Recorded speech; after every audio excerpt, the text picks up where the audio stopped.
Welcome, Reds, to the 100% United Pod, Season Review Part 2. I'm your host, TC, and alongside me again, we got your co-host, Scott. Hello, mate. How you doing? Good, thank you, mate. How are you? I'm good, thank you very much. Good. On today's show, we pick up where we left off and finish our review of the 2019-20 season, looking back on Manchester United post-lockdown, then giving our season awards, picking our favourite moments and top goals. First, though, Scott, we were starved of United for around 100 days, the longest we've ever gone without seeing the lads. We're hoping that, of course, we would continue the momentum that we had before the lockdown. Just before we get started on the meat of the podcast, how was the lockdown for you? No football, no scheduled football either, and not much other sport either. Yeah, it was pretty tough, to be honest. We actually moved across country, and driving across country during lockdown was like a ghost town. It was strange, wasn't it? And I think the hardest thing to accept as United fans was we had gone into the break in such good form and hopefully able to get in the top four, and it just stops dead, didn't it? Absolutely, Scott. I mean, it wasn't just the fact that we didn't have United. You know, it's kind of, it becomes part of your life, doesn't it? That, on most Wednesdays, every Saturday during the season or Sunday, whatever it is, that United are going to be playing. And if we're off for a few weeks in the closed season, we know exactly when the pre-season friendlies are going to be, when the league's going to start again.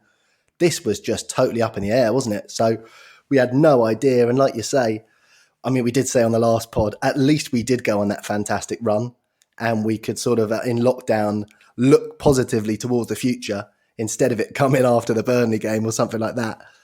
But yeah, you're right. That was the big thing with United, hoping that we'd carry it on. But then the longer it went on, the more we were thinking, well, we're going to have Rashford and Pogba and McTominay, of course, back. Yeah. To add to a team that's already functioning pretty well with Bruno added to it. Yeah, I mean, lockdown was, 3 months? And I think those are the last couple of months. But for me, the first month, I was worried that they were going to completely cancel the season. Liverpool were going to win it and we were going to come fifth.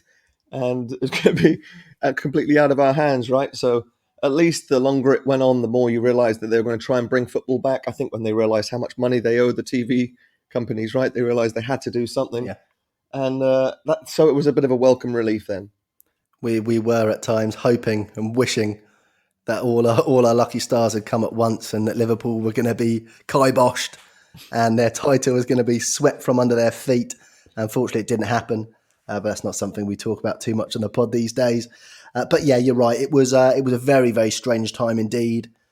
Normally, as football fans, if you're locked in your house, you'd be absolutely delighted that you can watch all the blooming sport, right? Yeah. Everyone was locked in their houses.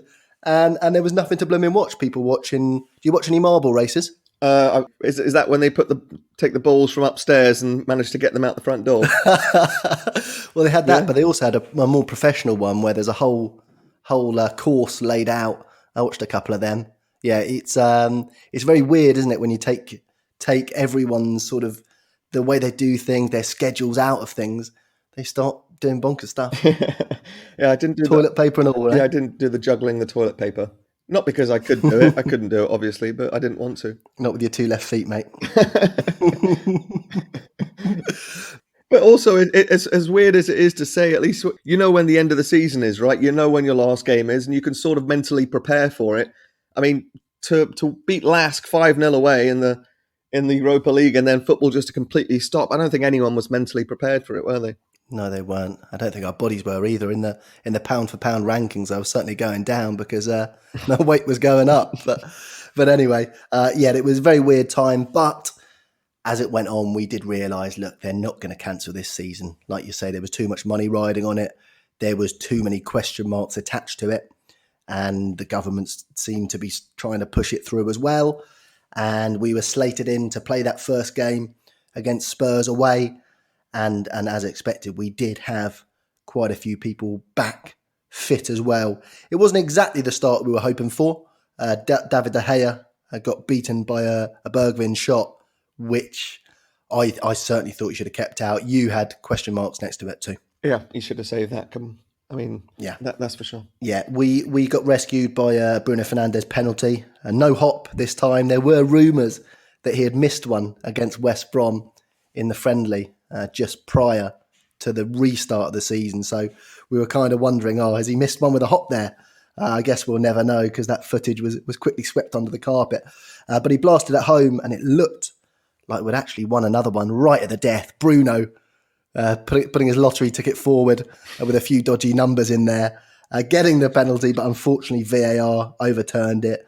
And when we saw the replays, we kind of couldn't really complain much, could we? No, that was not a penalty for sure. But I mean, the big talking point of the game was his decision not to play Paul Pogba, right, and bring him on. Yeah. An hour gone, and 15 minutes later we won the penalty. I think until we brought Pogba on, we weren't really very good. Well, we weren't controlling the ball, we weren't dictating play at all. We were second best. Yes. You're totally right, and Pogba did come on, and Bruno and Pogba were kind of operating almost on the edge of the Spurs box, and it's something we saw quite a bit in those early weeks post-lockdown. Look, we used 5 subs. That was the first time 5 subs had ever been used in the English leagues. Ole at the start wanted to get all his subs on, and that's something that changed as well. But look, drop points, but away to Spurs. We're looking at the fixture list, and that was obviously the banana skin in there straight up. We got a point. We weren't too disappointed, and moved on to Sheffield United, coming to Old Trafford. Weird seeing Old Trafford behind closed doors, wasn't it? It was, but we did a good job with the decoration of it all, if you will. Yeah, we dressed up fantastically. You didn't send your picture in, mate? I didn't know. I couldn't find an appropriate photo. Yeah. Of you going mad? Wow. Yeah, it was a bit weird. I mean, the other weird thing is we had these blooming TV screens with fans celebrating when the goals went in as well. That was a bit bonkers, wasn't it? Yeah, I remember you commenting about the people eating their dinner and didn't even react to the goal. It was honestly incredible, Scott. Every single box, they were going bananas. And there was this little family, all of them just eating their dinner down, didn't even flinch when we scored. Everyone else going potty. I don't know how they got the gig. But look, Sheffield United came to Old Trafford, as you said. We kitted it out beautifully, and Anthony Martial bagged the first hat-trick of his senior career, netting early, and then just before half-time, and the 74th as well. It was the first hat-trick we had scored since Robin van Persie bagged that beauty against Aston Villa to clinch us the title back in 2013. So a long, long time. League hat-trick, right? League hat-trick. Yeah, in the Premier League, of course, yeah. So look, a very, very long wait in between those is a very surprising stat, wasn't it? It was, and I remember that third goal being outrageous. Beautiful play, and that just little dink over the top. Ridiculous. It was, and Rashford and Wan-Bissaka both provided from the right with pretty neat assists as well. Wan-Bissaka beat his man. Rashford had no right to get down there on the right and blast in so that Martial could meet at the near post. And it was Rashford, a little Rashford 1-2, wasn't it, for the hat-trick? Yeah. And then he dinked it in. So it was the first time Pogba and Bruno had started together, and it looked like we had a match made in heaven. It did, yeah. Completely in control from the first minute, weren't we? We were, and look, Ollie was crowing. He said that Martial was scoring poachers' goals. He's very happy with that. And he actually said that on that day, he said, I haven't mentioned fourth, we want third. So he was always targeting third position. He was listening to me, wasn't he? Yeah. Yeah, look, we had Norwich away in the FA Cup just a few days later. Igalo opened the scoring, and then Campwell equalised. Question marks about Romero. I think it was relatively well placed, but it wasn't going at too much pace. So there were certainly question marks there. Tim Krul had a little bit of a cracker. Norwich were down to 10 men for the whole of extra time, but it took us until the 118th minute when Harry Maguire, playing up top, the old Fergie tactic of chuck one of the centre-backs up top, see if we can grab a goal. And Harry Maguire, you have to say, he poached it pretty blooming well. It was a good finish and a relief, right? Because I know how much you hate penalty shootouts. You know what, mate? I used to blooming love them. Yeah. Back in Moscow, that was one of the best nights of my life. I mean, I didn't enjoy the shootout as it was going on, but we had a pretty good record back in the day. We didn't get in too many penalty shootouts, did we? We normally got it done earlier rather than later. But in recent years, we haven't done so well. But yeah, I certainly didn't want to. And that game specifically, we were playing Tim Krul as well, right? Penalty saver extraordinaire. And with the match he had already played and the fact he'd already saved from Martial and Rashford earlier on in the season, 100% Scott. It was an absolute crucial goal. We almost bombed out that night. Another record with the substitutes from Ollie, 6 subs used for the first time in English football as well. So he broke both those records.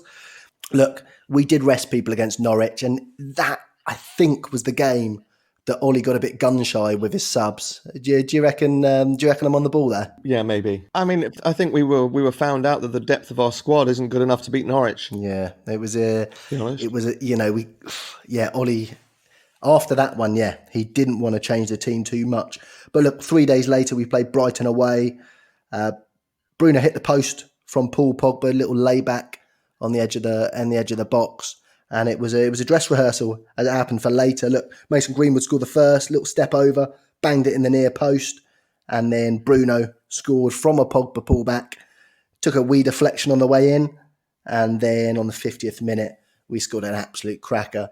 Matic finding Greenwood racing down the left, pinpoint cross into Bruno Fernandes, connected with a lovely volley, and it was vintage United, counter-attacking. What a cross from Mason. Beautiful. What a cross. One touch and then that beautiful cross. No one ever gives him any credit for that. At full pace as well. Yeah, on a sixpence, as they say. It was absolutely fantastic. It was, we'll do our goals of the season later, and I would have thought that might feature. Look, David De Gea kept back-to-back clean sheets, did make a superb save at the end, and it was just what we needed, really, after going away to Norwich and struggling so badly. We had now dispatched 2 games that seemed pretty tricky, Sheffield United at home and then going away to Brighton, although we did say at the time we were pretty happy we didn't have to go and face Brighton with their crowd, of course. It's a tricky place to go with their raucous crowd, but without it, not so much. Definitely not. And another thing that you're sort of forgetting to mention was the fact that these games were all 3 days apart, right? There was very little time to recover between games.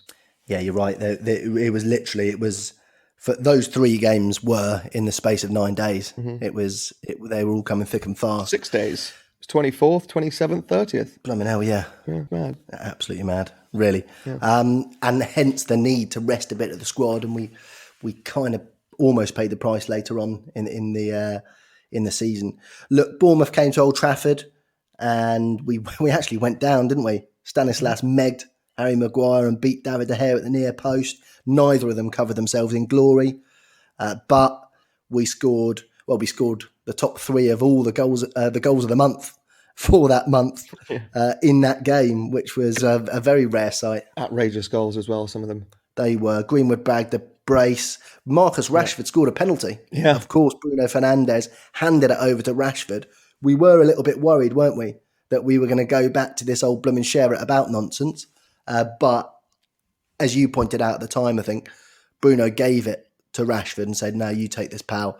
Get off the mark," because he had been chasing that goal after lockdown. Yeah, I'm scoring too bloody many. Here, have one. Yeah. And anyway, Bruno scored a free kick in the second half anyway, didn't he? Yeah. Martial also added one. Bruno with 2 assists. Look, the one thing that was great about Greenwood is he bagged the... I mean, hang on a sec. You can't just say Martial added one. That was a 30-yard rocket into the top corner. That was more than just a one. An absolute belter. Right. I was getting to that, don't worry. Okay, all right, good. Yeah. Sorry, I thought you were just... No, you're absolutely right. It was an absolute corker. Just the best goal he scored. It was brilliant. Yeah. Look, I was going to just say that Greenwood scored the equaliser, and he scored straight after their penalty as well, which Mike Dean gave for that Eric Bailly handball. Mm-hmm. Yeah. No one else was calling for it at all. But Greenwood, I tell you what, looking back through the games, as I've been in the last few days, Greenwood, he didn't just pop up with goals. He was rescuing us, wasn't he? When we were in trouble, he was popping up with the most important goals. It was just brilliant from the lad. And his second goal that day, when we were having trouble, struggling to get in the box, and he sort of just got it and just turned around and I just whacked it in the top corner. It was just such an accomplished goal for such a young lad. It was absolutely superb. Look, so we were going good guns, you'd have to say, after lockdown. We had got our mojo together. We went to Villa Park and we did win 3-0, but it was the first game where, well, I'd say the Bournemouth one at the start when we obviously conceded, we reacted so well. But the Villa game was the first game where we kind of toiled a little bit, didn't we, for that first half hour before we got the opener, Bruno penalty again. And it was the first sign that everything possibly won't go just swimmingly like we were hoping it would. Yeah, but I think that we were patient as well, weren't we? And the previous games we had, apart from Norwich, we had scored a couple of goals in the first half and sort of given ourselves a bit of a break. And that game, you're right, it took a bit of time to get into it. But again, the thing I remember from it was all eyes were on Mason at that time, right? He'd just scored that goal at Brighton. He had scored 2 at home to Bournemouth, and all eyes were on him. And he picked up that ball, and just you knew what he was going to do, and he still just effortlessly did it and smashed it in. It was incredible. It was a belter, wasn't it? Him and Martial playing around the edge of the box, and it looked like he was going to shape up on his left. He just switched to his right and just arrowed it. And with Mason, the keeper starts adjusting himself. It's already in, mate. Yeah. Don't even try it. It was an absolutely superb hit right on half time as well. Another habit we had, posting just before half time. Bruno scored the first, won and converted a penalty. And then Paul Pogba scored just before the hour. Bruno banging a corner to the edge of the box and Pogba posting. It was a pretty nice goal, to be fair. As calm as you like. Wonderful, wasn't it? It was lovely and brilliant from Bruno too. Lovely little move. But that would be the last goal that anyone from outside the front four scored, which was a little bit costly towards...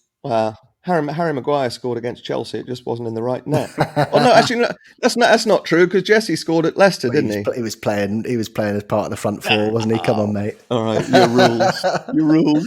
I was wondering if you'd try and get me on a technicality there. But however, with that game, we became the first team ever to be able to win 5 games in a row by 3 goals. You might well be right. I remember you know what? It was in January. We were breaking all the records we didn't want to be breaking. And previously in the season, we were breaking all the records we didn't want to be breaking. After lockdown, we started breaking records that are actually blooming nice to break. Yeah, because we beat Sheffield United, Brighton, Bournemouth, and then Villa all by 3 goals. We're the first team ever to win 4 games by 3 goals. Yeah, unbelievable. The attacking football was some of the best we've seen for many a year, really. Yeah, and the catalyst was a little Magnifico, wasn't he? It was indeed. Look, Leicester and Chelsea both lost at the weekend before we welcomed Southampton to Old Trafford. We had the chance to go to the top 4. We had the chance to go up to 3rd. But unfortunately, and as we said before that pod, on that night we did it, didn't we? We were saying, look, when the pressure comes up, when we've got the chance, in recent months and years, we've stumbled. And unfortunately, after 12 minutes, Armstrong scored at the far post. Pogba gave it away at the edge of the box. We reacted well, to be fair, which is something we didn't do in previous matches where we have stumbled when the pressure's been cranked up. Great link-up play to put Rashford in. Tony Martial, remember that little bit hold-up play and then poking through to Rashford for him to open up the scoring. And then Tony Martial, beautiful run and banged into the top corner as well. Superb reaction from the boys, but for that last 20, 25 minutes, we were inviting them on. It was nervy stuff. And right at the blooming end, 96th minute, it was Keystone Cop stuff from, a number of the boys at the back, you have to say. And Obafemi put through and blooming punctured our balloon. Yeah, one thing I didn't really think about, the previous games winning by 3 goals is that the last 10 minutes, there's no attacking impetus by the other team, right? They've just given up. But that game was probably the first game in a while that we were, the last 10, 15 minutes, we actually had something to defend and we just couldn't do it. And it was just a train wreck. You could see it coming a mile off, couldn't you? Yeah, you really could. They were coming on to us. And although to be fair, once it got to sort of 94, 95, you thought, blooming hell, we might get away with this one. And then right at the blooming death, no chance to come back. They got that equaliser. Yeah. There was an issue with the subs that day, wasn't there? That we weren't allowed to bring on the 5th sub, and Brandon got injured, and so we played that last few minutes with 10 men. We'd used our 3 blocks, hadn't we? Yeah. Yeah. Look, we had to react well. We travelled to Crystal Palace just, was it 3 or 4 days later, I think? 3 days later, yeah. And it was, again, we toiled. I think I remember you saying at the time that if we played like that against a better team, we would lose or drop points at least. Yeah, we would have. We won 2-0. Rashford scored in the stroke of half-time. Really good goal. A lovely cutback. I think I compared the finish to a Shevchenko style finish. Mm-hmm. Jordan Ayew had a goal ruled out for VAR. You had all or the neutrals, if you want to call them that. I don't think there's any neutrals when it comes to United. You're either in the camp or out the camp, saying, "Oh, it was only by a couple of centimetres. Why are they giving that off?" It's bonkers, wasn't it? Madness. Fernandez hit the post from a gilt-edged chance, very unlike him indeed. And you thought, blooming hell, are we going to chuck this away? And then Martial scored a peach of a goal. Bruno with a beautiful pass into Rashford. Rashford steered Tony through. And one thing I will say about Marcus Rashford, when he did score in this game, but when the goals weren't coming, he, as a creative force, he did provide as well. So shout out to Marcus Rashford for that. Tony finished beautifully. No, he certainly wasn't playing badly. He just wasn't scoring any goals. He was playing well. And also, he wasn't taking people on like we expect, like we mentioned, maybe because of this blooming injury. He's carrying this back injury. He doesn't feel like he's got the dynamism. Yeah, that burst of immediate acceleration. Yeah. But it was a lovely goal and just what we needed after the Southampton game. A nice 2-0 win. Yeah, fantastic performance at left back from old TFM. Your old favourite Fosu Mensah. Yeah. Back from the brink. But that was in all seriousness, that was a game we needed to win. We had just, a few days earlier tossed 2 points away. And that was a game away at Crystal Palace. I know that they had been playing pretty poor, but we needed to go and win. And to go and keep a clean sheet as well was great. And yeah, it was a big performance, that. It was. And Fosu Mensah played pretty well, actually. Yeah, apart from their goal, apart from the disallowed goal, right? He was all over the place for that. Playing them off, mate. It was a bit of a record as well, wasn't it, in terms of his last performance for United and the length of time between his next performance, I believe. Yeah, something like that. Yeah. Yeah, it was quite a blooming while. But yeah, got the 3 points and travelled to Wembley, a big empty Wembley, to face Chelsea in the FA Cup semi-final. We were all trying to guess how many people Ole was going to rest, whether he would play the first team and try and get in the FA Cup final. He kind of got stuck in the middle, didn't he? Yeah, I think he made a mistake that day, if you're honest. Yeah, I think so. We got totally outplayed, if we're honest. We got done. In fact, Frank Lampard did to us that day what we had been doing to teams around Christmas time. Remember when we played Spurs and City? What we had been doing to him all year. Yeah, well, exactly, yeah. City and Spurs, and when we played Chelsea. We set up in a different way, hit them on the counter-attack. We just didn't deal with it well at all. Olivier Giroud was given the blooming freedom of Wembley. It was ridiculous. There was, before the rout started... Question marks about De Gea's saves? What are you going to say? I mean, he chucked 2 of them in. We can't say. It's like a striker missing 2 open goals. Mate, don't worry about that. We'll get to that. All I was going to say is Eric Bailly did pick up an injury, didn't he? On the stroke of half time, smashed his head. I think he headbutted Zuma and then he headbutted Harry Maguire, I believe. And no one wants to headbutt Harry Maguire. I mean, come on. He went off. Martial came on. Yeah. Tony Martial came on, yeah. And then there was a penalty shout, wasn't there? When Kurt Zuma went straight through Tony Martial. And let's be fair about this. That was a bloody penalty. Probably was, yeah. It was. Mike Dean was rubbish that day, absolutely rubbish. But let's be fair about it. The defending to let Giroud in on half-time, Victor Lindelof caught on his near post again. I've got question marks all over De Gea for the first, the second and the third, actually. I thought the first was really, really weak. Went straight through him, dribbled over the line, went at half-time, 1-0 down, and then came out the second half. And Brandon Williams' pass into Mount was shocking. I mean, to be honest with you, the whole defence and midfield was a bit culpable there because we had so many options to progress the ball forward. We chose so many cowardly passes leading up to that goal. But when it came to the crunch, when Mason Mount pulled the trigger, it was a double bounce dribbler, wasn't it? And David De Gea chucked it in. Yeah, that was a shocker. I know I know we were saying on the previous pod that his biggest blooper was Watford when he chucked that one in at his near post. You said his 1v Messi might be his second worst, or maybe the first. I think this one moves up into second place, doesn't it? Yeah.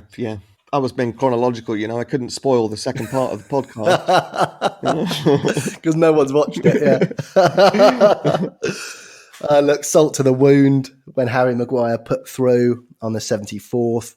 It was disastrous stuff. And again, I thought that David De Gea it was the same old thing, not knowing whether to go with his hand or his foot. Kind of went in between the two.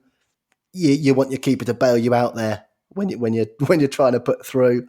I had question marks over him for all three. Yeah, I think that when he makes those saves with his feet, there is a part of you that thinks, God, if he had let that in, he would have looked a right Burke, right?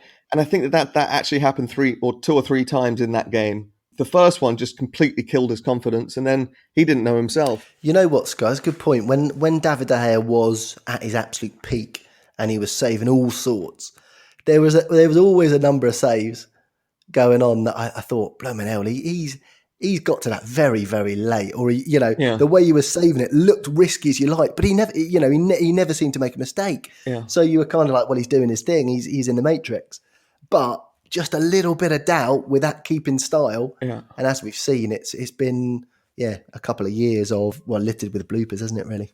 Yeah, it's like fractions of milliseconds, right? I remember that game at Spurs. He saved 12 times or something, but there are a couple of those that he went with his feet, and you're like, oh, they were just heart wrenchers. And you're thinking, I would always think if he lets one of those in, it's Clanger Central, right? It's Barthez at Arsenal kind of stuff. Yeah. And it seemed like that day caught up with David De Gea. Yeah, you're right. I mean, even the Mount one, looking at it back, he almost pushed it onto the post, but it shouldn't be anywhere near the post. That should be. I mean, you'd be catching that or pushing it way, way out wide, really catching it. Come on.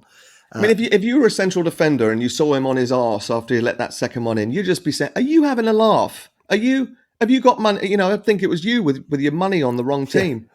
Yeah, remember when he was having his shockers at the end of last season? I said some of the ones he's letting in at the moment look like a blooming match fix. Yeah. So it was an awful display from David De Gea. I mean, at least we managed to score a penalty that day, though. We did indeed, and actually, the only thing to note with that penalty is the hop was back. Yeah. He had put the hop on ice for a few games, but he probably heard you on the podcast saying that you were less nervous, so he brought the hop back, especially for you. I know you love it. Look, we had a chance to really push our case for that top four position. West Ham travelling to Old Trafford. We knew Chelsea were going to Liverpool. We knew Liverpool were going to be up for it on that particular day. Liverpool obviously got all 3 points against Chelsea. So we did have a chance to really pile the pressure on to both Leicester and Chelsea. But we also knew that if we drew against West Ham, we would only need a draw against Leicester to be guaranteed top four. Antonio scored a penalty right on half time, and as we said previously, Mason Greenwood stepped up to rescue us on the 51st minute. Look, the big talking point of the game was Paul Pogba conceding that penalty. Declan Rice powering a free kick. It was going blooming miles wide. Pogba had loads of time to react, and he slung his hands up, much to the dismay of me, yourself, and pretty much every United fan around the globe. Yeah, it's tough, isn't it? It's just such a natural reaction. Get out of town, come on. To guard your face from a ball. I mean, I sympathise him with a little bit. Oh, no way. Come on. It's seeing Moisey so happy that day was the hardest thing for me to see. It was horrible, wasn't it? Yeah. Yeah. No, I'm not having it with the Pogba thing. I think you should be taking that, Yeah, I mean, if I was getting $300,000 a week, I'd take a ball in the face. I'm not, so that's why I'm critical. But if you give me $300,000, TC, you can kick a ball in the face as much as you want. I'll do it for free. I'm well hard. No, that's the point, right? Then I'm not going to take it. Look, the Mason Greenwood goal was delightful. Magic interchange between him and Martial, and it was the 17th goal of the season for Mason Greenwood, equaling that record for a teenager for Manchester United and just cementing his breakthrough season as one of the very, very top draw. Yeah, and one of our favourites as well. Yeah. And he's not just scoring tap-ins against bottom-of-the-table teams. You're right, he was rescuing us at times in that second half. He's not bagging the third and fourth, is he? And starting every game. Yeah. Let's not forget about that. Look, Bruno Fernandes almost got a red card, didn't he? There was a clash of heads late on, and we were all holding our breath. We were getting frustrated. You forget now, because obviously we got past Leicester and we got third position, that at that time we were creaking a bit, weren't we? Yeah. Well, yeah, a little bit. Okay, the Chelsea loss, the West Ham draw, put us on, and that was such a absolute must-win game that you'd seen we'd pissed it up the wall against Southampton a couple of weeks earlier, that necessarily didn't have the confidence in the defence that we did a few weeks earlier. It was a huge game. Biggest game we've had in a few years. Yeah. Look, we went into the final day knowing that if we got a point at Leicester away, we would take that top 4 position. Jamie Vardy hit the bar from a looper. I wasn't worried at all. You were hiding behind the sofa, yeah. I seem to remember. Yeah. And then we got the penalty, didn't we? You know what? Looking back, Scott, I forgot the penalty was so blooming late. Yeah. I thought we scored it around the 55th, but it was the 71st minute when Bruno scored his penalty. It was actually the old Ollie high press, wasn't it, that won it? It was, yeah. Martial won it back, 1-2, and it was a clear foul as well for me. I know people were... Was it Mason that won it back, I think? I think it was, yeah. It was, you're right. Yeah, Mason pickpocketed him, exchanged with Martial, and then Martial... was hacked down by Morgan and Evans. Yeah, and Johnny Evans, yeah. Bruno stepped up, and the hop was there, but this time it sent us hopping mad, didn't it? It was one of those moments where it was so late on. If we had missed that, we would have invited Leicester onto us for a blooming bombardment. As it was, Bruno was the man for the job. Yeah, absolutely. Elite penalty taker. Really elite, yeah. Johnny Evans got sent off for a red card for a very very nasty challenge on Scott McTominay. It gave us a taste of our own medicine. We used to watch Johnny Evans and defend him for stuff like that. And then on the 98th minute, Lingard pickpocketed Schmeichel and scored right at the death, tearing up that one fan's bookie ticket and sending us all mad and back into the Champions League. Yeah. What a day that was. It was really, really good stuff. And again, we've said, look, we look at the growth of the team. We look at the pluses and the minuses and how Ollie's doing here, how the squad's doing there. One thing was that the pressure was absolutely fully on that match. We had looked at the Chelsea game, we'd looked at the Southampton game, the West Ham game, but when it did come to the crunch, we were there to be counted. Yeah, we definitely were. Yeah. Look, we had a little rest, but we knew we had a free shot at the Europa League. We were 5-0 up already against Lask, so we had a chance to rest a few players for that one at Old Trafford. Weisinger opened the scoring for them on the 55th. Jesse Lingard got his 2-2 just 2 minutes later, and then Anthony Martial was poking Ollie and saying, put me on and I'll score. And he was true to his word. He said, give me 5 minutes and I'll do it. He scored the winner on the 88th, putting us into a quarter-final against Copenhagen. Yeah, the old get me on and I'll score line that Solskjaer used to use to Fergie all those years. Yes, yeah. Actually, taste of his own medicine. But that was the last goal that either Rashford or Martial would score this season. And then actually it was one, I think, out of the last 6, wasn't it? That either of those two scored. So that's something to keep an eye on. I think in the pressure games, we need those two, our top hitmen. Well, 2 of our 3 top hitmen these days with Mason Greenwood around. But look, we faced Copenhagen in Cologne and we toiled, didn't we? Johnson had an absolute blinder in the Copenhagen goal and we had to rely on a Bruno penalty on the 95th minute in extra time to send us into the semis. Yeah, that was a nervy game. It was not vintage at all, was it? Yeah, the one-legged knockout European ties were just added pressure, weren't they? Yeah, and look, these games were in the last couple of weeks, so we've done pods of these. We don't need to go through them in too much detail. We've chatted about these. One thing I would ask you, Scott, though, is what do you think if we hadn't made it through in the Champions League? If we in the Premier League, if we hadn't made it into the Champions League, do you think that the level of performance would have been higher here? Because I do. I was thinking about it today. I was thinking I'm not saying we didn't try, but we weren't quite animalistic enough in terms of, dispatching Copenhagen and then just going and blasting Sevilla out. If we hadn't qualified already, I just wonder whether we might have fared better. I'd like to think so, for sure. I think we're forgetting how knackered the team was at the end of the year. Yeah, Bruno was running on empty. He was, and it was a real struggle for the last few games. Those Europa League games, we were all absolutely knackered. It was, and we'll get onto Ollie's season just in a second. Look, we all know what happened in the semis. Beaten 2-1 by Sevilla. David De Gea started instead of Romero. Romero very, very disappointed. De Gea starting all 3 semi-finals this season. Look, Bruno opened the score in the 9th minute from the penalty. Suso equalised from Reguilon down the left, and then De Jong scored the winner from Navas down the right. We did flag up their fullbacks prior to the game, and unfortunately that's what came to pass. We questioned Ole's subs. Of course, they came in the 88th minute before Ole pulled the trigger, and then Igalo came on in injury time, which just seemed bonkers.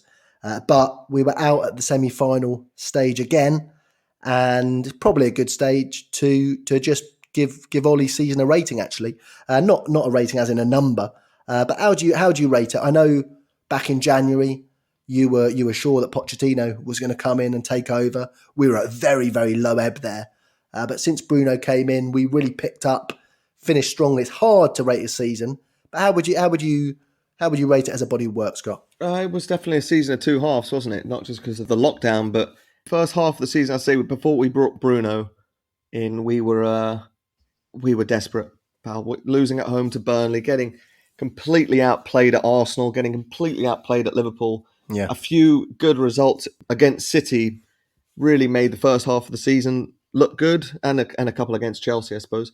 But until we bought Bruno, we were pretty poor. Yeah, I'd have to agree with that. I mean, there's different schools of thought. Look, we obviously strengthened the defence, and we went from 54 goals conceded to 36 this year. So that's obviously a massive plus point. We went from 6th place up to 3rd, which again is a massive improvement. However, we only finished on 66 points, and we finished on exactly the same last season. And to be fair, we had a boss in there for a couple of months. It was trying to bloom and sabotage the place. So in terms of points, the improvement wasn't there. But in terms of the league position, we didn't occupy the top 4 positions for much of the season. It was right at the end. We came up on the tracks, didn't we? Yeah, but you know what? There were encouraging signs, though, that there was a bit more team cohesion. Yes. We'd got rid of some dead wood, and sort of we were going in the right direction. We knew we weren't going to win the league this year, but we just needed to make sure we were heading in the right direction. And to come third, to come through some pretty pressured matches in the last few games of the season, there were definitely encouraging signs. You're right; it was only 66 points, but it was done in a positive way. Yeah, and you're right. I think we did react far better than we did. Look at the end of last season, we fell apart, didn't we? Totally. Whereas this season, we reacted much, much better. Another plus point has got to be Mason Greenwood, becoming an almost bona fide superstar. And you've got to say, Ollie's got to take a big, big part of that responsibility of him making it through. He's now been called up to the England squad too. Yeah, and he's going to score on his debut. I hope you know that. Of course I do. He actually said earlier on, I want to break records and be remembered forever, which was music to my ears. Isn't that the most amazing thing you've heard a guy say? Not just, I want to come and make a difference or score a few goals. I want to be remembered forever. Yeah. I mean, the kid's magic. He is. He is. We're massive fans, aren't we? You're right. And you got to say as well that the improvement of the defence as well. You broke 2 defensive transfer records, bringing in Wan-Bissaka and Maguire. Yeah. And shoring up that defence has sort of been a thankless job he's done, right? Like no one's really, we're talking about how much the midfield has improved with Bruno, how much the attack has improved with Martial going to number 9 or with Mason, the emergence of Mason, but no one's really mentioning the defence. And I think if David De Gea had a better season, we probably would have conceded half as many as we did the season before. Yeah, that's a fair point. And you know what I'd say to that, and I say this in a positive way, the defence, although a lot better, there's just obvious sort of basic stuff that we can obviously improve on going into next season. So we've got a good base, but we can obviously improve on that.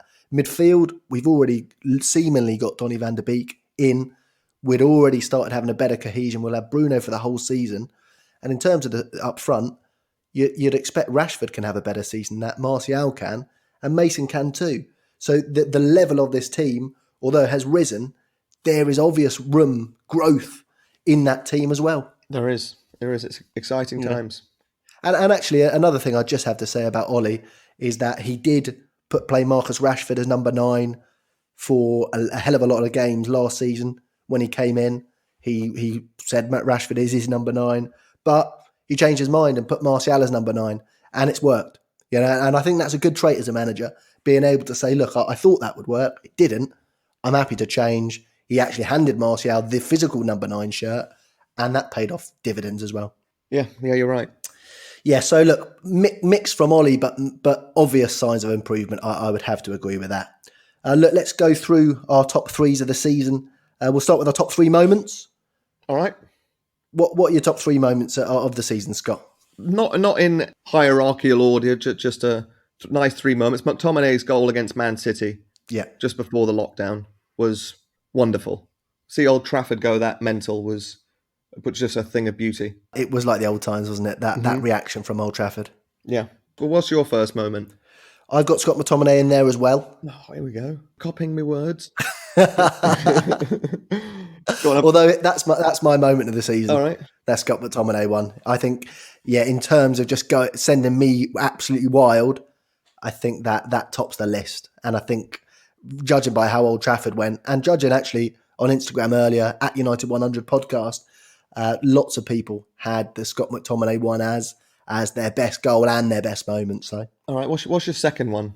My second one is Bruno's penalty against Leicester. All right, I've just got the purchase of Bruno Fernandes. So well, that's my third. Oh, there we go. He's copied the third one. You've seen this? No. I don't even prepare for the pod. I just copy you, mate. Yeah, my third one is a bit out there, but go on. It's Dan James's goal against Chelsea, first game of the season.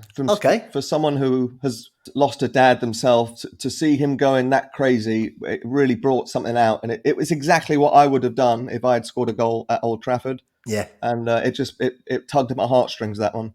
Nice one, mate. Yeah, I mean, it was on his debut as well. Yeah.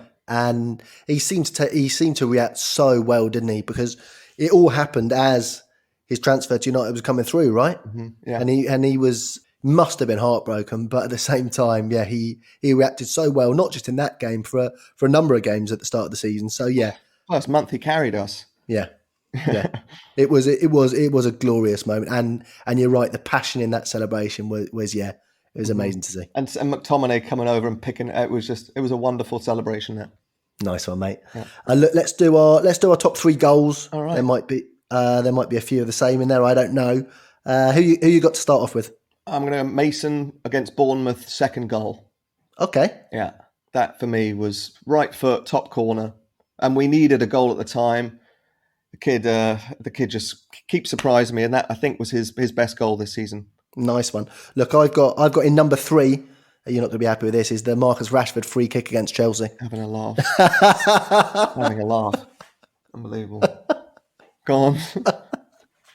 I know that's probably going to be your number 1. I know you've said it's the best free kick. How can that be?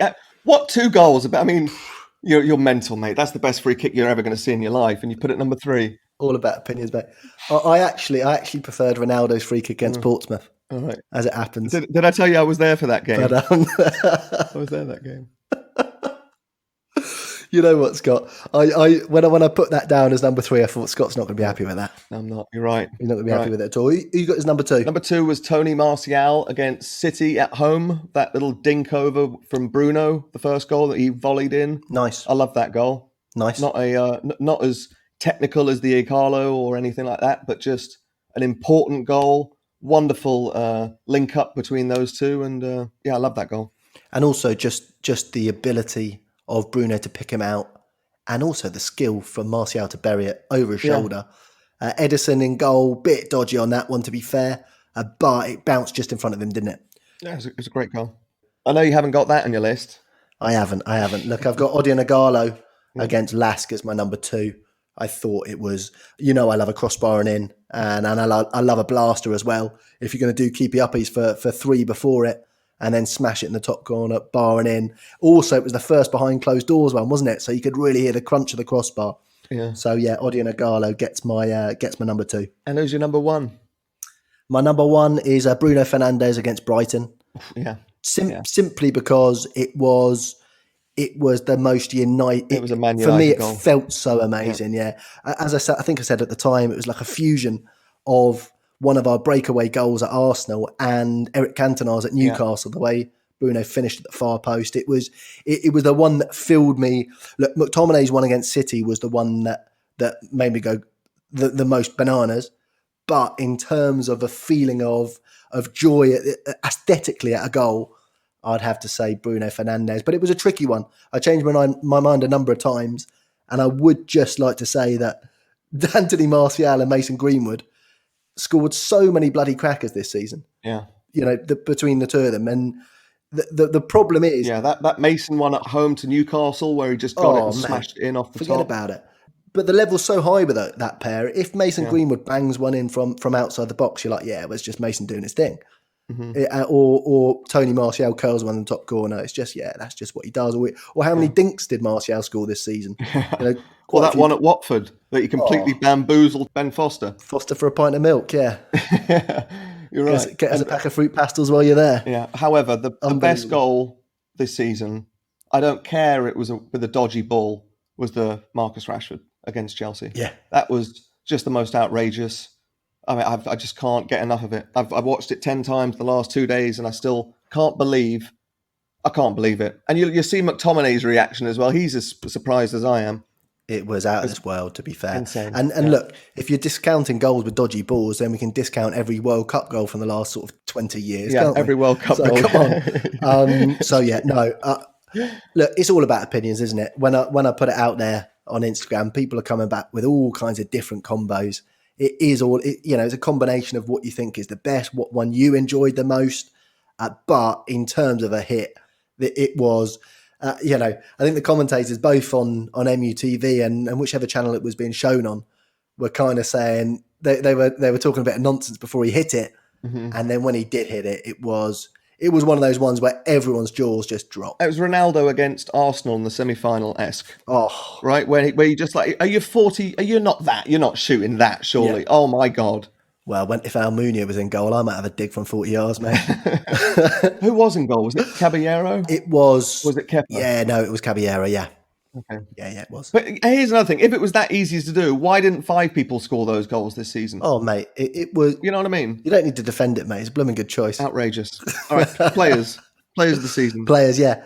I've gone for Tony Martial, number 3. Okay, good shout. What about yourself? Well, similar to the goals, we had a lot of options, right? We had a lot of players who played really well. I'm going to go number 3 was Wan-Bissaka. Nice. Yeah. Nice. I had Wan-Bissaka as, one of the very best players before lockdown. Just dropped off a little bit afterwards. But you're right. We had so many players who had really good periods of the season, but not too many players who played well throughout the whole season. Yeah. Oh, there he is. Saying that though, my first player didn't actually play in the first half of the season, so mine didn't either. Yeah, go on. So who you got number 2? Number 2, Mason Greenwood. Mason Greenwood as well. Yeah. And number 1, Bruno Fernandes. I'm pretty sure we're going to have the same ones as that, right? Mason Greenwood second for me, and Bruno Fernandes first. I know he didn't play the whole season, and some people are going to be saying, hang about, you can't give someone player of the season. But our season turned so incredibly when Bruno Fernandes came in. Like you said, at the end of January, we were on the brink at times, and then Bruno came in and waved his magic wand, and everything took a turn for the better. Yeah, last time I checked, we can do what we want on our podcast. So yeah, he's my top player of the season too. Good stuff, mate. Thanks for joining us again, everyone. Subscribe on Spotify, Apple Podcasts, Pandora, or wherever you listen to your pods. Follow our Instagram at United100 Podcast. And we just started a new Twitter account, so jump on there and follow at United100 Pod. We'll be back on Friday with a regular show, tracking all the latest transfer rumours and news, and looking at how the internationals in our squad are getting along as well. Until then, thanks for joining me again, Scott. Thank you, TC. Take care. Cheerio, Reds. Ta-ra.